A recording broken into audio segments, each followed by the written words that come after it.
What a fun trading day. What's going on, guys? It's Ricky with TechBud Solutions here with a super quick market update. Like I told you guys in today's earlier video, my main focus today was being able to scalp the highs and the lows.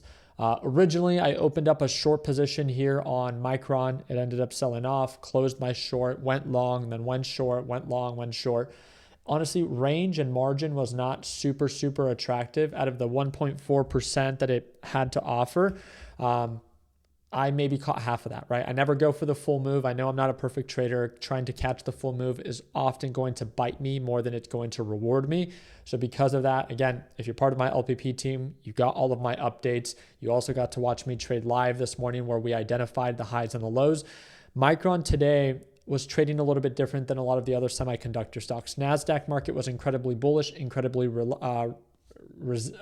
resilient.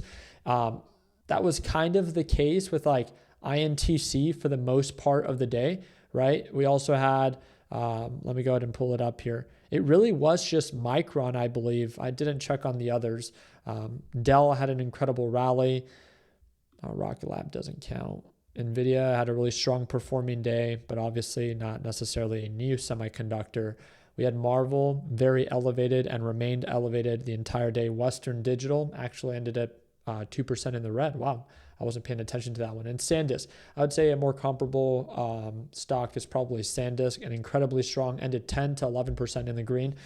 Micron ended less than 1% in the green, right? So it kind of seemed like it was lagging behind, but I liked the volatility. We noticed it right away during the market open where it was trading the highs, it was scalping, selling off to the lows, and I kind of liked it. I made a big mistake yesterday. I shared that with you guys yesterday. I was very open with you.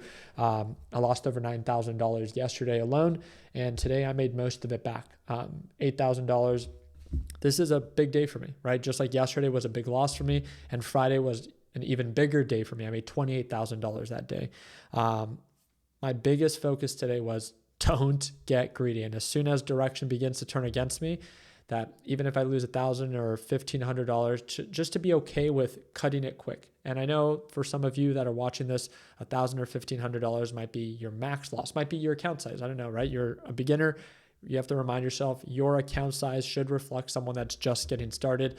My positions were with over $100,000. And although they were smaller, ranges of like what I was aiming for when it comes down to the profit, I knew that getting in and getting out very quickly and being able to scalp this thing due to how volatile it was probably going to be in my best interest.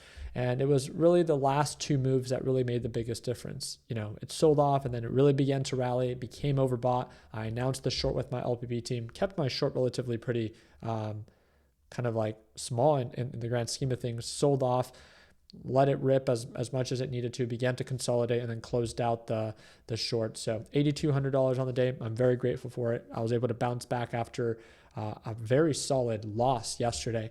But I just wanted to share this with you guys. Again, if you ever want to watch me trade live, you don't have to. I have over 5,000 free videos on YouTube. You can learn how to trade on your own by yourself for free.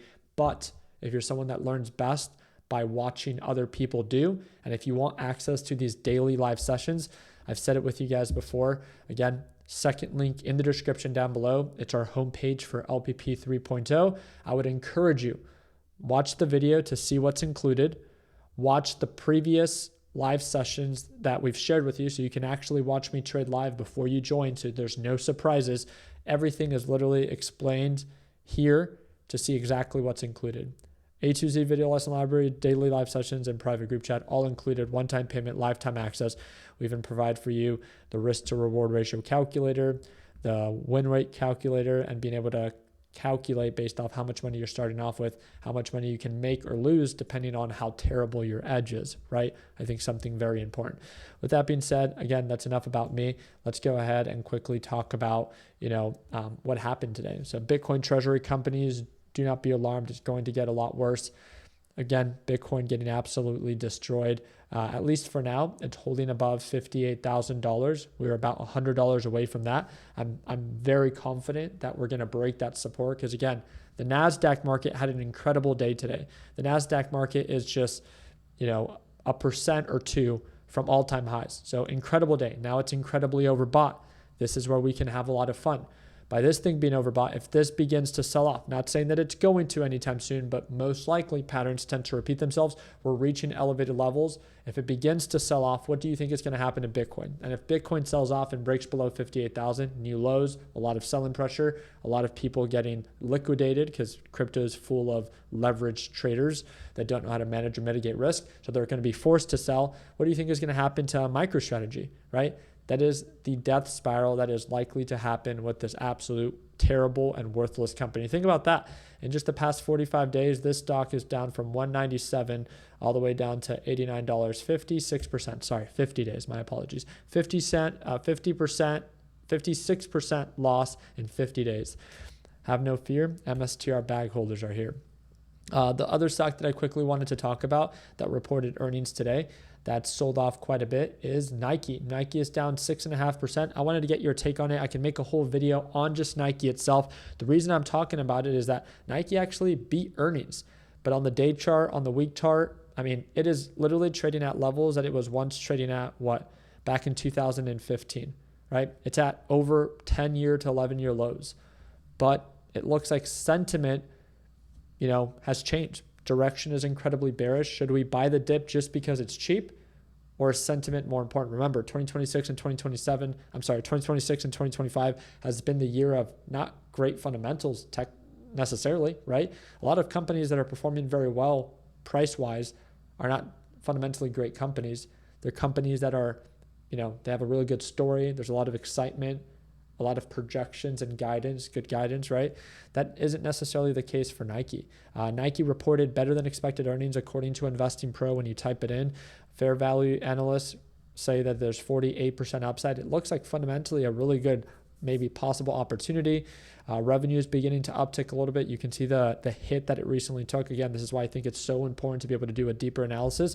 But I wanted to ask you guys, do you guys want me to do a deeper analysis on this? I feel like this would really be something that hey, would this be a value for my daughter that's 4 or my son that's 8 months for me to be able to invest while it's down an insane amount, 10 to 11-year lows, buy a small amount, right?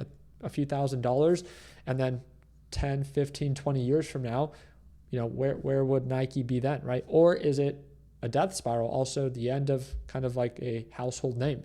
Because that definitely can be a possibility, right? It's cheap here, but who's to say that it can't get cheaper? Who's to say that it can't go to $20 per share? At that point, that would be a 50% loss. So we also don't just want to throw money away just because something's cheap. But fundamentally, if you actually look into what was reported today, they reported good earnings. They exceeded EPS. They exceeded overall revenue. And unfortunately, market sentiment is still uncertain. And that's why it's down 7.5% to a little bit more, right? A lot of selling pressure. That's why I wanted to talk about it. If you guys would like me to make a video, just drop a thumbs up, subscribe to the channel, and let me know down in the comment section. With that being said, again, I'm so excited to kick off the new month of July with all of you guys that end up joining LPP. So again, second link in the description down below. Whenever it is that you are ready, there's a lot to look forward to, a lot of excitement, a lot of market manipulation coming from Trump's tweets. But again, it's all part of the market that we have to learn to work with right now. So if you guys would like to start every morning off with us, again, second link down below, you can sign up today and start watching me trade live as soon as tomorrow once the market's open. I appreciate you guys' time. I hope that we're in a thumbs up. Please consider subscribing. And like always, let's make sure that we end the year on a green note. Take care, team, and happy Tuesday.